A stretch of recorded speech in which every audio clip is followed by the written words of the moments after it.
So what's important to you to get out of our time together today? So I have some problems regarding eating and food, Mm, and also my shape, like my physical appearance. Some worries. okay. Uh, I don't know whether to begin with because I have problems in eh, both in the eating behaviors and also in the self-image. Mm. Yeah, whatever's more pressing to you is fine. And I get the ballpark, but if we could look at a few instances, some examples from your life, that might be helpful so we can really see how this operates and understand all of this. Oh yeah. I want to provide you both example from both of both uh, of both. I have some example of both. So the first example is while I'm eating. While I'm eating, I kind of dissociate from the food, from the act of eating. Let me jump in here though. I want to hear about all of this. But you're giving me an outline. Could we look at an actual specific, for instance, like a moment in time and space? Ah, okay. So you mean a specific moment, like not a general outline. Yeah. So I get the outline already. Thank you so much for that outline. It's helpful. And now I know the neighborhood that we need to be focused in. But in order to help you with this, I need an actual specific example or two. Could we find Uh, one and look at it together? oh, yeah. I mean, it's difficult. Like I feel some anxiety in doing that. I feel that it's like it's hard. Okay. You mean you're Uh, having a reaction to me wanting a specific example that represents yeah, problems? yeah. Oh, I what is mean, I have a mixed reaction. Like on one hand, it's like, oh yeah, this is right, getting to the reality of what is happening to me. And on the other hand, it's like, but this is so unsafe, uncommon. I'm not familiar to that.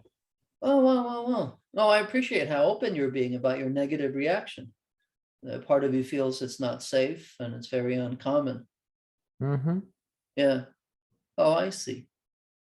Yeah. I imagine you're not used to letting people in this manner and giving them a window into your life in this way.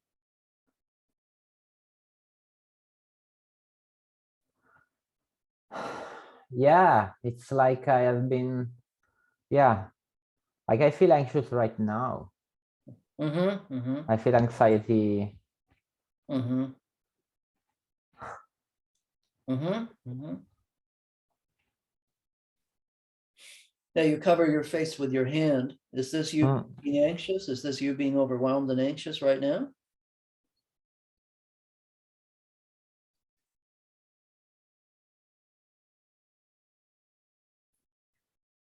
I don't think it's anxiety. It's like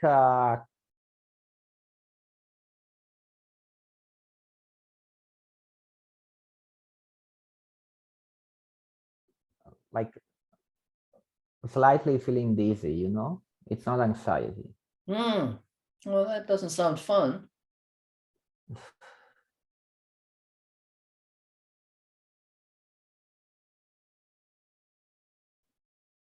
So you take your I time. mean, I feel I can do more of that. I'm kind of realizing that I was like being a pussy, you know, that I was like less.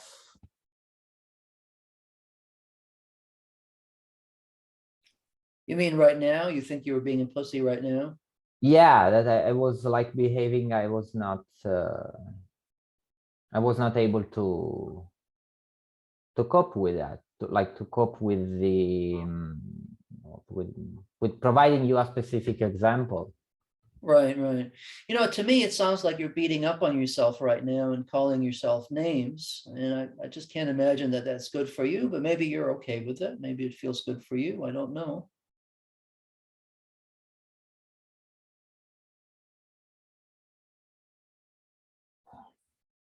I mean, I said pussy, but not in a negative way, like when you're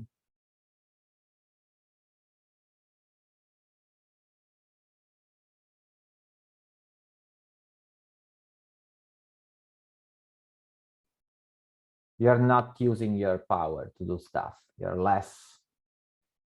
Oh, less okay. capable of. Right, right. Well, putting your capacity aside, it's not clear to me that you actually want to give me an example. You may not want to, and that's your right.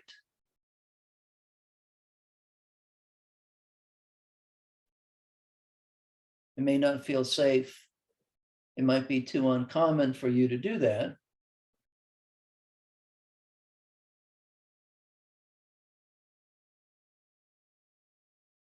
Yeah. It's like that I feel lazy now. That I prefer like to relax and Totally fine. It's up to you. I don't imagine I'll be all that helpful to you without looking at some specific examples, but that doesn't obligate you to give me examples. fuck. So you want an example now? I do, but we're not here for what I want. We're here for what you want. And if you don't want to give one, no problem. It just means I'm pretty useful to you. Okay, I like you. I like you too.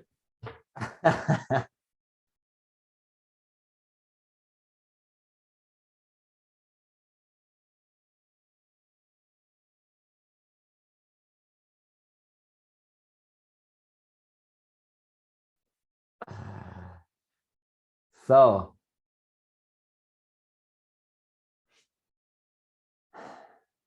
Can I ask you a question? yes. I get the sense that you were testing me in the past 5 minutes. Is that true? And maybe I'm wrong, but do you think that's true? What you mean?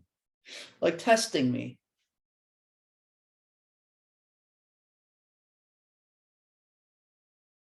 Testing the waters to see whether or not you like me, whether or not I'm safe, whether or not I'm the sort of person that you would want to open up to. Of course I'm doing. I don't know you. It's the first time I'm seeing you. Yeah, yeah. Yeah, no, you can test me. I'm not telling you not to test me. I was just wondering whether or not I was accurate in my felt sense that you were testing me. So that is true. You were. Yes. I mean, I didn't know I was doing that, but now that you are pointing it out, yeah, I'm doing that. Yeah, yeah. Okay, okay. Do you do that with others too, or is it just with me? Yeah, maybe.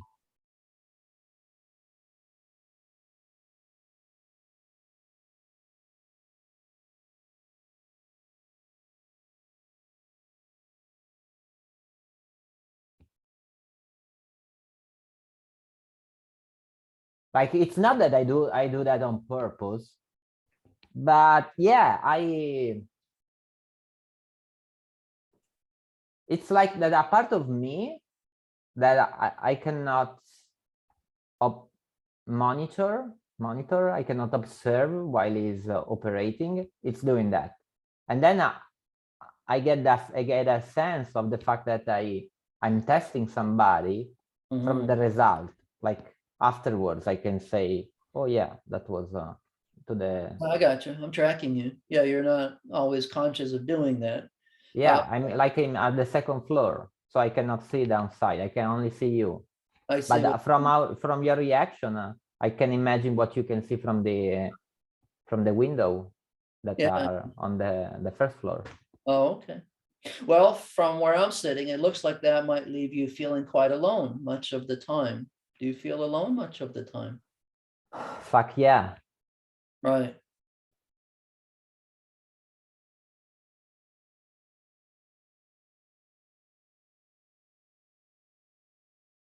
Yeah, it can't be. I'm assuming when you say fuck When yeah.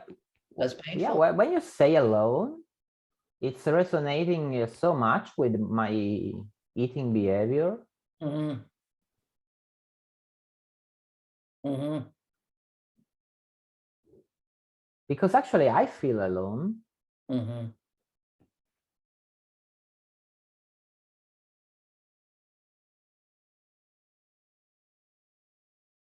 And that's why I'm bringing it up. I thought that there might be a connection between you feeling alone and your problems with your self-image and the eating. My thoughts about being disgusted from my body are Mm-hmm. coming up more often when I'm alone. Mm-hmm. Mm-hmm. But with the eating, loneliness sounds so proper, accurate. Yeah, yeah. Because actually I'm making I'm making the company up in my imagination So while I'm eating. you're profoundly lonely, actually. It's a Uh, profound loneliness. yeah. Yeah, yeah. And when you say that, like I can let you in partially because I feel that like I felt some energy flowing down into Mm, my legs, but it was something partial, small, I see. but something entered.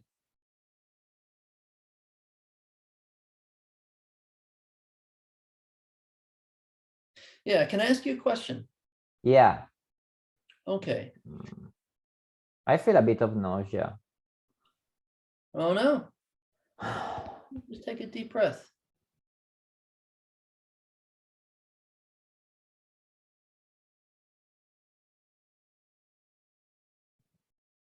Just take a deep breath. Yeah. Yeah, tell me. You sure? Yes. Okay. Okay. Do you think that it might have made your life easier and taken less energy for you if you had just said me, I'm not ready to give you specific examples yet because I don't trust you enough yet? Do you think that could have saved you some energy and made your life easier rather than testing me for 7, 8 minutes? Oh, yeah, it sounds very easy. But I mean, to do that, you have to know that you don't trust. That's what I mean. If you can become conscious of that on a regular, Oh, yeah, that would be wonderful. Like it would be like being close to myself, you mean? yeah, so that you can be aware of what's really going on inside of you. And then, Oh, so it's like opening a door in the floor of the second floor to see what's underneath. mhm, mhm. Because testing people, I mean, you and I are fine, but typically in your life, when you test people, that repels them. That would leave you all alone.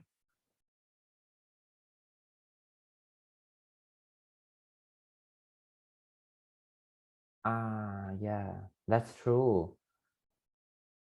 In fact, my first floor is testing people, and then I feel people are irritated, and Yeah, then I beat up on myself.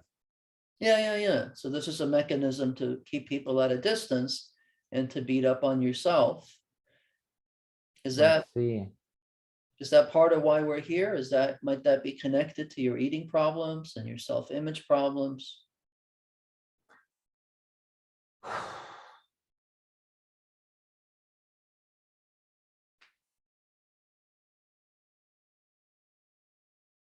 Yeah, maybe. But it's like this is so annoying.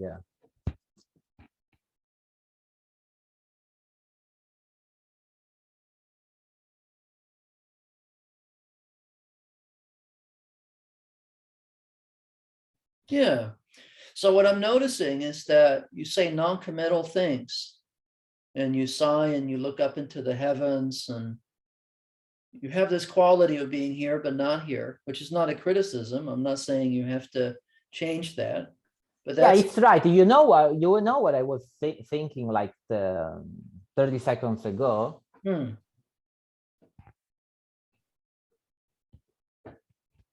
That I came here to ask for help, but I don't want to help. Oh, yeah, I appreciate your honesty. That's how you come across. Yeah, Right.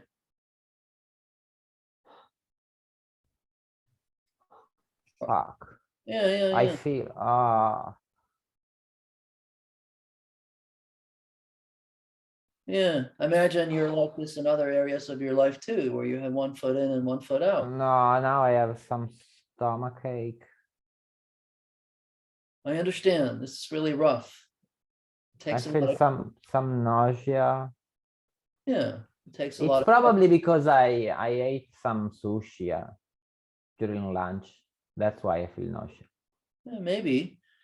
But the other thing is that it takes a lot of courage. This is a lot to face about yourself. You know, we're learning a great deal about you very quickly in a very short period of time. We're learning a lot about you. And you seem to have a real reaction to that. Yeah, fuck. Yeah, you're mad? No, like I feel entrapped. I feel weak.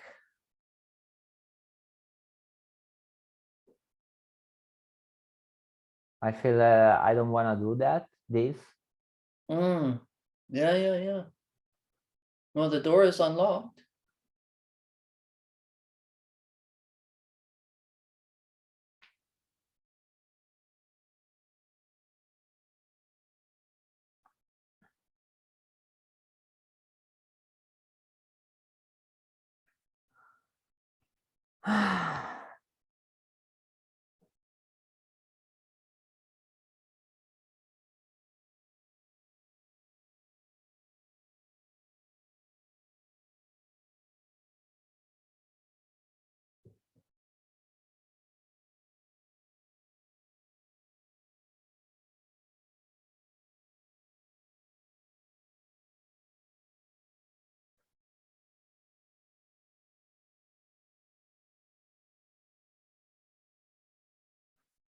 You know, I expected that I would have came here and then we would have stayed at the surface. Mm. Oh. And now you're telling me that we can go underneath the surface. We can visit the first floor. Mm-hmm. Mm-hmm. Well, if And that was like, the expectation, no wonder you're having some feelings about this. yeah, it's like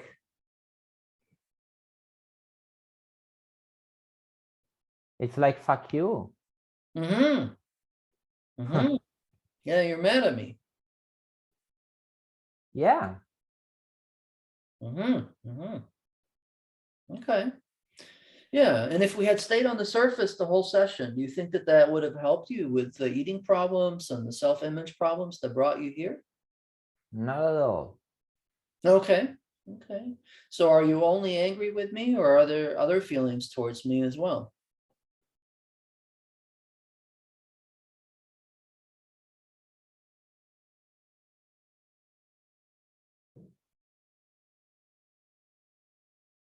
It's like you took my game down. Mm-hmm. Right. So the angry part, I get that. But then you're also saying that it wouldn't have been helpful to you if we had stayed on the surface. Yeah. So are you only feeling angry towards me, or are there other feelings too?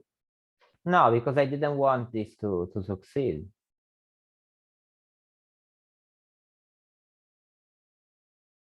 Oh, I see. So you mean you came here for what purpose exactly? Why did you come exactly? I wanted to prove a point. Oh, what point was that? That you weren't able to help me. Oh, I see. Well, mission accomplished. What you mean?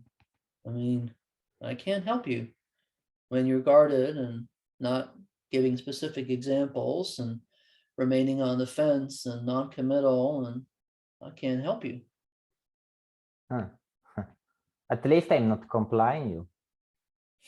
Yeah, I went on pleasing people for so long. yeah. I At mean, least I'm not pretending I'm cooperating with you, because I'm not. Fuck you, right, asshole. right.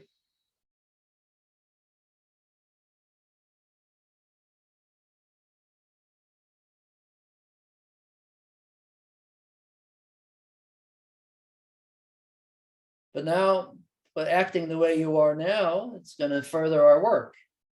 Now you're being more open and honest, and you might actually get some benefit from this. And that's, Yeah, because it feels pleasant, actually, I not to know. Now please you're you. achieving your original goal. Now you're working against your original goal of proving me that I can't help you. Ah, I mean, you said you came here to prove a point that I can't help you, but the more open and honest you are with me, then chances are you might benefit from this. yeah, you think it seems so smart. What Right. an asshole. Yeah. You're angry at me and you're devaluing me and so on and so forth, but Yeah. and then You, mocking and all of that. yeah, you're so smart. Bravo. Hmm?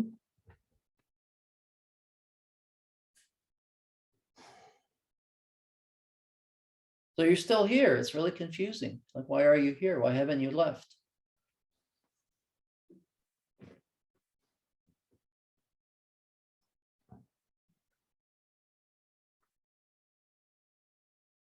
Because I like to be myself. Mm-hmm.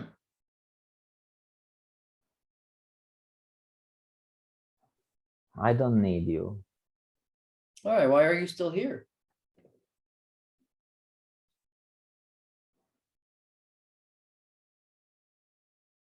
I feel stuck now.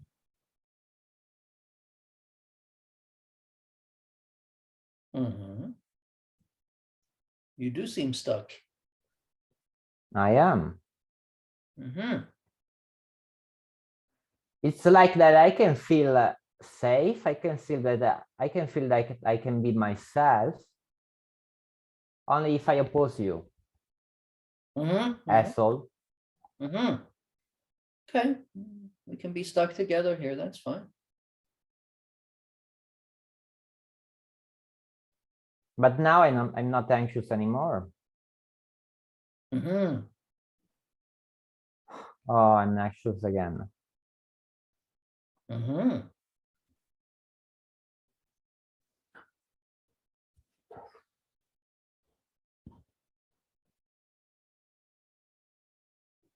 This is so difficult. It's like that I don't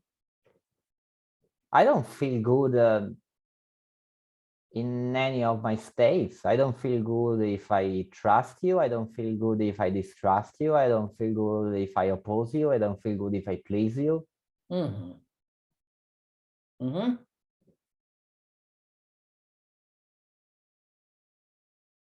Mm-hmm. What? Why don't you do anything? Well, there's nothing to do. You haven't told me you want my help with anything. Are you so smart, huh? Mm-hmm.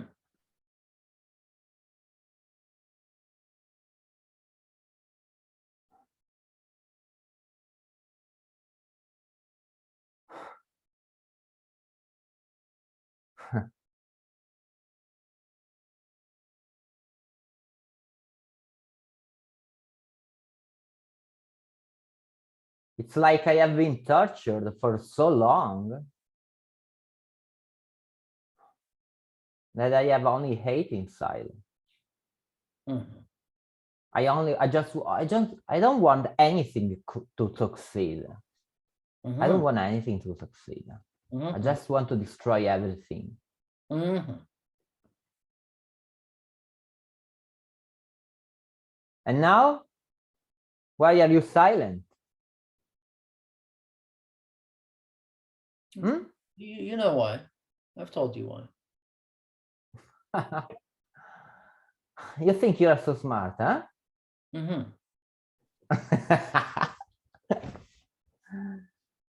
I don't like you. Mm-hmm.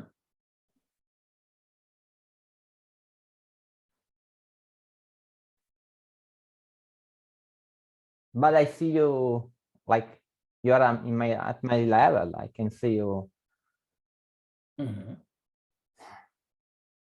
I hate you so much. Mm-hmm. Mm-hmm. So quiet. Mm-hmm. Mm-hmm.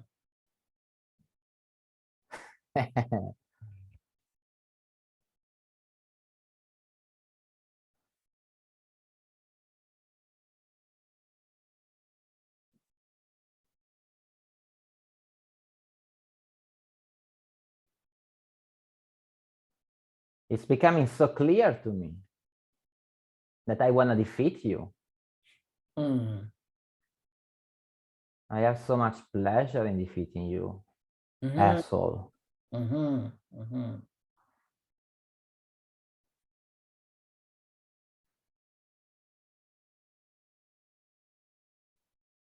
I feel so safe, so in control.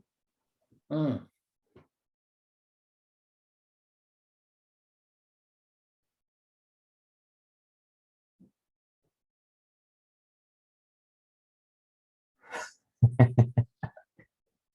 What? I mean, in that case, I can see why you're doing this. You're getting a lot of satisfaction from doing what you're doing. I am. And if it's worth your time and money, I'm willing to hang in there with you and see where this goes for a while. We'll see what happens.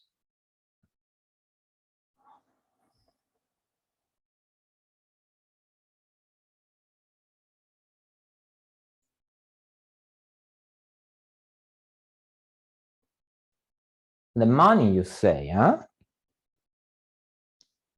Yeah, we're on the clock. Yeah. You know, I'm 23. Mm-hmm. I do university. And my parents are paying for me. My parents are even paying this session. Mm-hmm. Mm-hmm. Yeah.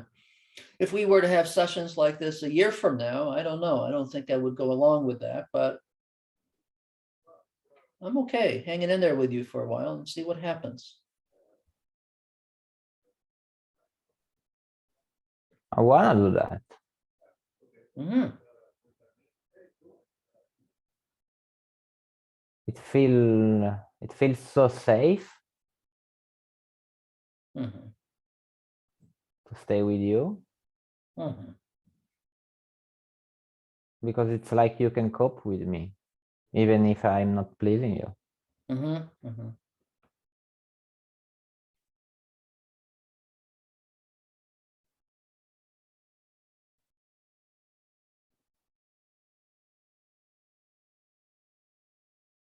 Right. You're not going to give me any common ground, but there is something here that's going on that's positive and lowering your anxiety. Even that, you're not going to want to concede to and agree with because that would give us some common ground. No, it's not like that. It's that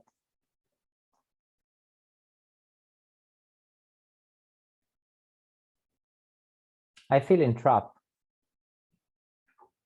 Now I'm honest. Mm-hmm. I stopped being an asshole. I'm honest. I feel entrapped. I Mm-hmm. honestly Mm. feel anxious and Okay. feel pain in my stomach Mm-hmm. when I think about getting going along with you, having common ground with you, Mm-hmm. Mm-hmm. because I'm not prepared for that. Mm-hmm. I Right. came here just to piss off my parents. Oh, I see. To squander their money. Yes, I came here to piss them off, to waste their money, because they have been a failure as parents. But I never acknowledged that, and I kind of want to punish them for that. Yeah. Well, you seem tortured. You seem like you're in agony at many levels, in many areas of your life, and psychotherapy might be able to help you with that. But as of right now, it isn't clear that you actually want that help. I have to think about. That's fine. Take all the time you need. I'll be right here.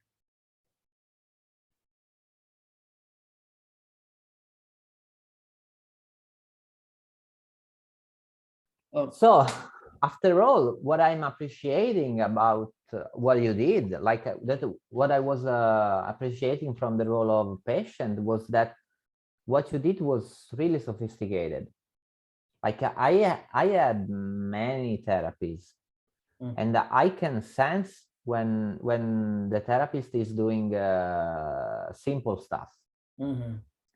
Like is repeating a mechanical process and he doesn't know exactly what he's doing. So there was a rationale behind everything that I did with you, but I wasn't thinking about, I'm going to use this technique or that technique. I was just focused on being present with you. Yeah. In reviewing, I think, tell you why I did this and why I did that. I could do all of that, but it's totally in the background. The main thing is that I'm focused on you and being present. That's the main thing. Yeah, I'm thinking about this idea for some weeks now. So what I think is that you could do that because in your procedural memory you have the interpersonal skills and also the intrapersonal skills to manage the process. So and you learned that somehow. Yeah, I did. And you learned that by repetition, I expect. Yeah. You repeated that. Yeah, hundreds, if not thousands of hours. Sure. Okay.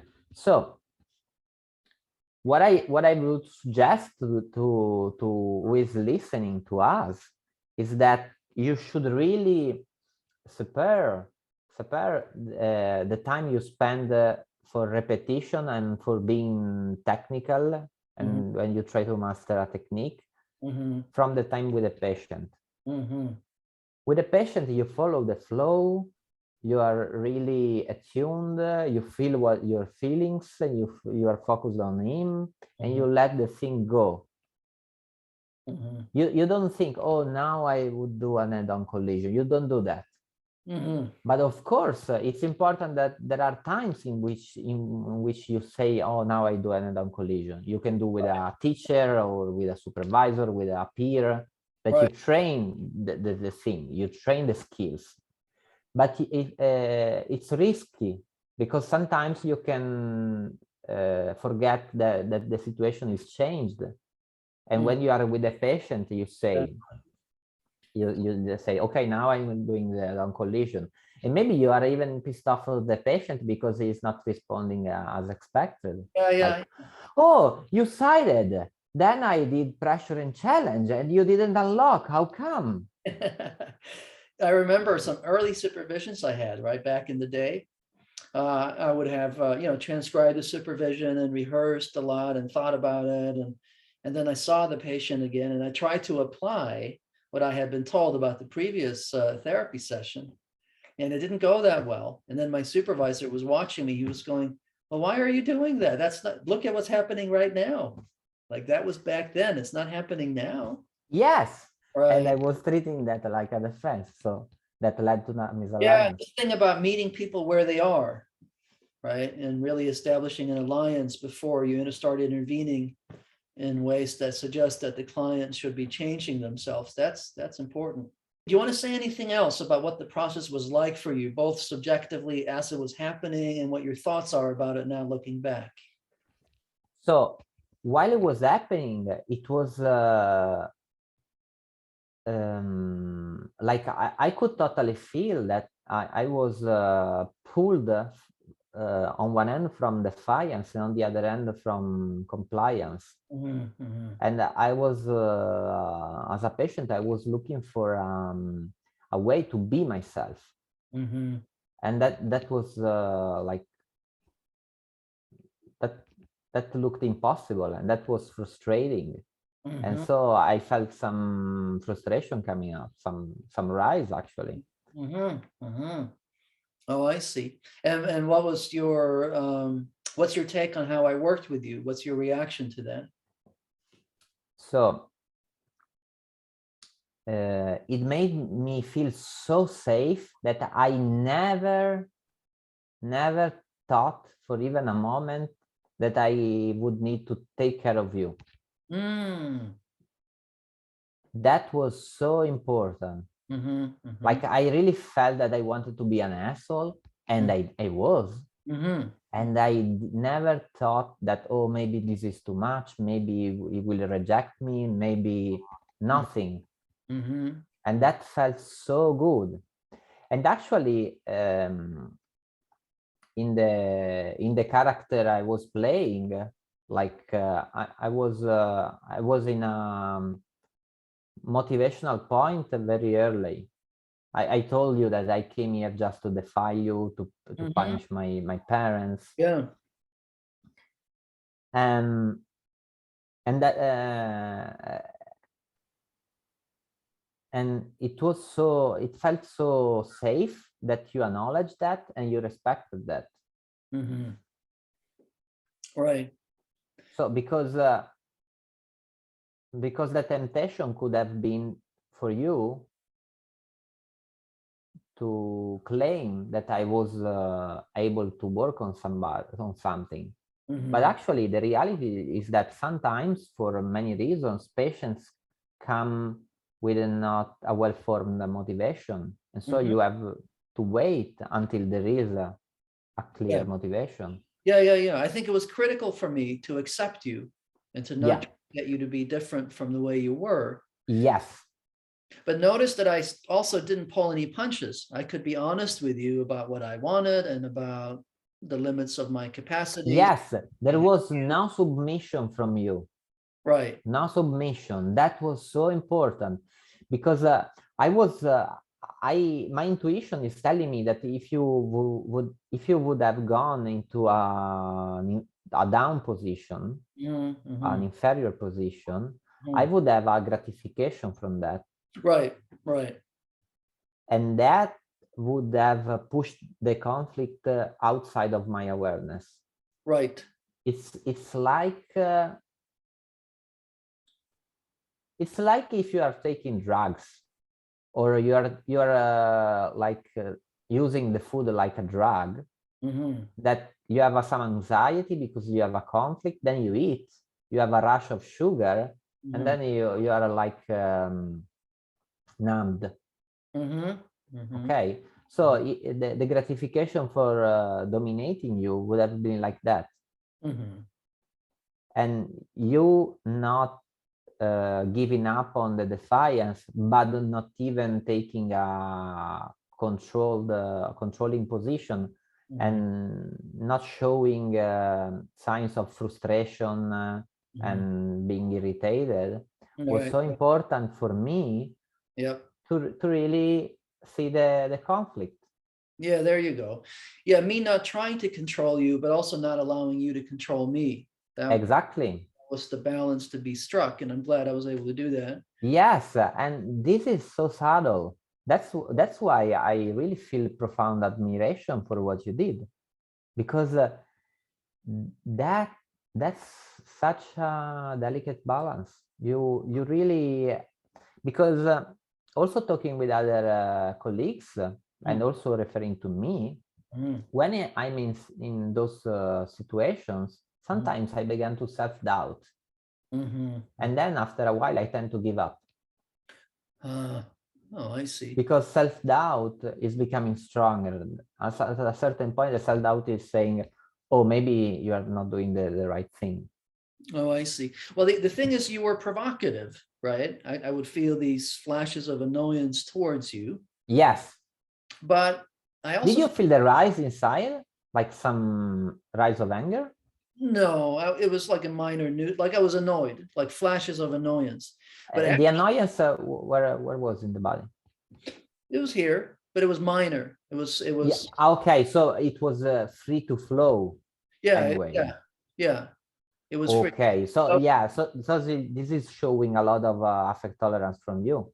oh, okay. I don't know, but thank you. But the predominant countertransferential reaction was affection and admiration. For what? You were being so open and honest. You were letting it all Okay. hang, you know? You weren't trying to, you weren't being nice, you weren't being polite. Yeah, You weren't being very cooperative, but you were being open and honest about that process. That inspired love and affection and I admiration. see. Yeah, I yeah, yeah. see. And so would you say that this being honest is a sign of UTA?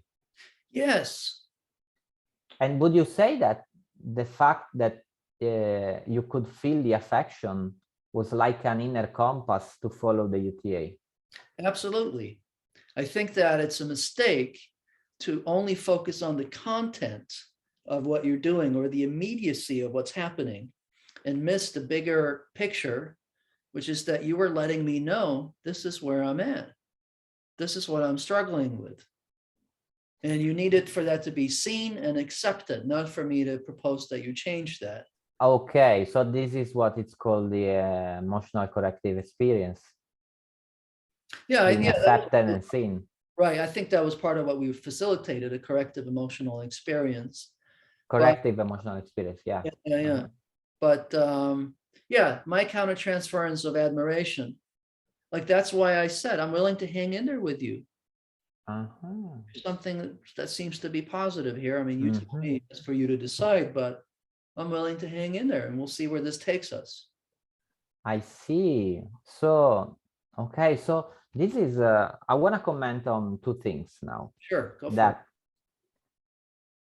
I can see that positive feelings were guiding you Mm-hmm. in this process. Mm-hmm. And okay, I want to say the same thing from the cognitive rational brain and from the emotional brain. So Yeah, said from the emotional brain, affection was guiding the process, was helping you to see what was happening and to see that what was happening was helpful. that's true. Yeah. This is the emotional language. But talking about the rational language, it's important that we can see the big picture, because what you had in front of you was like 30% of resistance maybe and 70% of UTA, Mm-hmm. and you were able to see both Mm-hmm. without focusing only on the 30% of yeah, the defiance. Right. And being able to pay attention to both was also balancing your inner feelings, because then you could feel the affection on one end and you could feel the anger. And it's important you felt the anger, Yeah, that's because true. I can see how detrimental is that if the anger would have become self-attack onto you, Yes. Yes. or would have led to anxiety. You Right. would have been very annoyed from this inner threat, and Yeah, or maybe I would have become controlling with you or forceful. yes, in reaction to the anxiety. Yes. Um, so yeah, what I was mentioning before that we didn't record, but maybe I can repeat it, is that when you are teaching or supervising, it is important that you follow the chain of events Mm-hmm. of the process, and you see where is the bottleneck that is blocking the process, because what we did worked because you were able to use your attention in keeping the duality. Yes, you could look at the defiance, Mm-hmm. and you could look at the openness, so the UTA. Yes. So the perception was good. Right. But then And you can have a problem because you cannot recognize UTA or you cannot recognize the defiance. So it's not able to recognize and to see and to pay attention. Maybe it's an attention span problem of divided attention. Then you go on and there are feelings towards what you are perceiving. And then there you can have problems because maybe you cannot, you have not the tolerance for the irritation. You cannot let the irritation flow. You have not the tolerance for the affection because you are phobic of attachment. So you're not tolerating the mix of the two. And then you have to work on that if you get stuck on that. And then even if that is clear, it's flawless, you can have problems because you don't have the interpersonal skills to lead the process on. Maybe you have no words to say. Right. Or you have preconceptions, like the therapist must be neutral. Right. And if you have this preconception, you wouldn't have said, like, for instance, yeah, I want you to give me an example, but we are not here for what I want. Yeah. How was that for you when you said that? Super cool. Like, I felt the anxiety going down and the trust going up because you were honest. Yep. Right on. That's great. I'm glad to hear it. Yeah, that's how most people react. Yeah, the problem is if you insist that the patient needs to agree or be an extension of your agenda, that's when you run into problems. I see. So if you would say, like, yeah, I want you to give me an example because it's better that we get something from today, right? Right. That would not be so good. No. Right. That would provoke defiance. Right. And I'm getting ahead of you. It's like, just because I think that's important doesn't mean you have to think that's important. Yeah. And probably defiance, like the healthy roots of defiance is to avoid other people to control you. And so if the therapist is becoming controlling, is that, like, you confirm the need of the defiance. Right. Do you agree? The main reaction that I had was this affection and admiration. Like, wow, this guy isn't trying to hide anything. He's showing me this is what we have to work with. This is it. This is what we're dealing with. Yeah. And a part of me was appreciating that you were noticing that and appreciating that. That was that mutual gratitude. Yeah, right on.